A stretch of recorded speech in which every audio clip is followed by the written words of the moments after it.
আচ্ছা, উইথড্র কীভাবে করবেন দেখাই দিই। এরকম একটা আমি আমার চ্যানেলে দিয়ে রাখবো।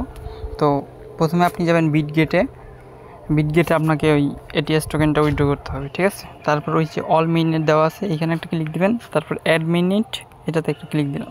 তো এইখানে যে কোনো একটা কিছু লিখে দিলাম, আমি ধরুন আমার নামটাই লিখি মিনহাস, ঠিক আছে, আমার নামটাই লিখলাম। লেখার পর এই যে অ্যাড কাস্টম নেটওয়ার্ক এটা দিলাম। আরপিসি অ্যাড্রেস, নেটওয়ার্ক নেম এগুলো সবগুলোই কিন্তু এখানে দেওয়া আছে। এই যে এখানে আমি এটা দিয়ে রাখবো, ঠিক আছে। এটা হচ্ছে আরপিসি, এই যে এটা, ঠিক আছে, এই কপি দিলাম। নেটওয়ার্ক নেমই তো এটা, এগুলো সবগুলো সেট আপ করে বসাবেন। আমি বসাই দিই।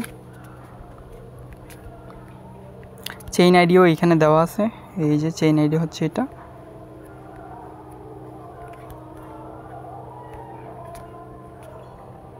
চেইন আইডি বসাই দিলাম, আর এটা হবে ইটিএস।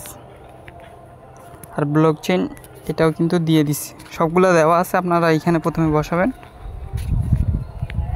বসানোর পর কনফার্ম দিবেন, হয়ে যাবে, ঠিক আছে। কনফার্ম দেওয়ার পর পাসওয়ার্ডটা দিবেন, দেখবেন আপনার এটা হয়ে গেছে, ঠিক আছে।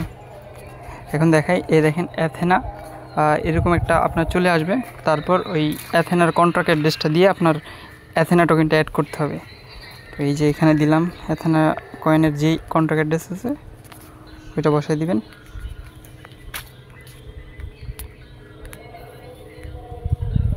কনফার্ম দিলেন, এটিএস টোকেনটা অ্যাড হয়ে যাবে। তারপর আপনি এইখানে থেকে আপনার অ্যাড্রেসটা নিয়ে উইথড্র করবেন, বিসিএস অ্যাড্রেসটা নিয়ে উইথড্র করবেন। তারপর যখনই আপনার পাবেন তখন দেখবেন এখানে টোকেনটা চলে আসে, ঠিক আছে। তো আশা করি বুঝতে পারছেন, এইভাবে উইথড্র করেন।